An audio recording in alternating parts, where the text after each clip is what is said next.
আজকে আমি দেখাবো কিভাবে ইজি টপ আপে তোমরা খুব সহজেই বিকাশ এবং নগদ দিয়ে টাকা অ্যাড করবা। তো প্রথমে চলে আসবে তোমরা সাইটে, এখানে সাইটে আসার পর এই লগইন বাটনের উপরে ক্লিক করবা, তোমাদের একটা অ্যাকাউন্ট ক্রিয়েট করে নেবা। সেটা হচ্ছে জিমেল দিয়ে। আমি জাস্ট নরমালি একটা অ্যাকাউন্ট ক্রিয়েট করে নিতেছি, জাস্ট আমার জিমেলে ট্যাপ করবো এন্ড আমার অ্যাকাউন্ট ক্রিয়েট করা হয়ে গেছে। কতটা ইজি। এখন টাকা অ্যাড করার জন্য জাস্ট তোমার প্রোফাইলের উপর তোমাদের ক্লিক করবা, এরপর অ্যাড মানি অপশনটা আছে, এখানে জাস্ট ক্লিক করবা। তো আমি এখানে আমার অ্যামাউন্টটা লিখে দিতেছি, যেমন আমি 50 টাকা অ্যাড করতে চাই, জাস্ট আমি অ্যাড নাও এখানে ক্লিক করবো। এরপর তুমি তোমার যে মাধ্যমটা টাকা সেন্ড করে সেটা চুজ করবা। তো আমি প্রথমে বিকাশ দেখাচ্ছি, এরপর আমরা নগদও দেখবো করবো। যারা বিকাশ পার্সোনাল সেন্ড করবা তারা বিকাশ পার্সোনাল এখানে ক্লিক করবা। এখানে যে তাদের এই যে নাম্বারটা দেওয়া আছে তোমরা এখানে দেখতে পাচ্ছ, এই নাম্বারটা অবশ্যই তোমরা সেভ করবা না কখনো, কারণ এই নাম্বারটা প্রতিনিয়ত চেঞ্জ হয়ে থাকে। তো তোমরা অবশ্যই এখান থেকে কপি করে তারপর অ্যাড করবা। সো এখান থেকে আমি এই নাম্বারটা কপি করে নেব। কপি করার পর আমরা চলে যাব আমাদের বিকাশ অ্যাপ্লিকেশনে।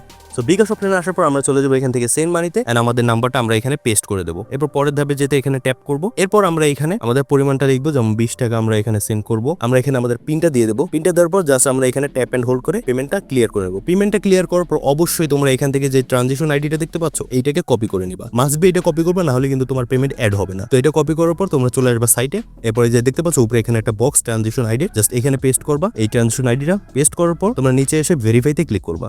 দেখো আমার পেমেন্ট সাকসেস হয়ে গেছে। আমি আগে 50 টাকা অ্যাড করছিলাম এবং এখন 20 টাকা অ্যাড করছি, সেক্ষেত্রে আমার 70 টাকা এখানে অ্যাড হয়ে গেছে। তো চলো দেখি আমরা নগদে কিভাবে টাকা অ্যাড করবো। জাস্ট প্রোফাইলে ক্লিক করবো, অ্যাড মানিতে ক্লিক করবো। তুমি তোমার ব্যালেন্সটা অবশ্যই এখানে লিখবে, যেমন আমি ধরো 40 টাকা অ্যাড করবো, জাস্ট অ্যাড নাওতে ক্লিক করবো। এরপর আমরা বিকাশের জায়গায় নগদটা সিলেক্ট করবো। তো নগদের ক্ষেত্রেও সেম, তোমরা এই নাম্বারটা সেভ করবে না, কারণ সাইটের লিমিটের কারণে তারা প্রতিনিয়ত নাম্বার চেঞ্জ করে থাকে। তো তুমি প্রতিনিয়ত এখান থেকে অবশ্যই নাম্বারটা কপি করে নেবা।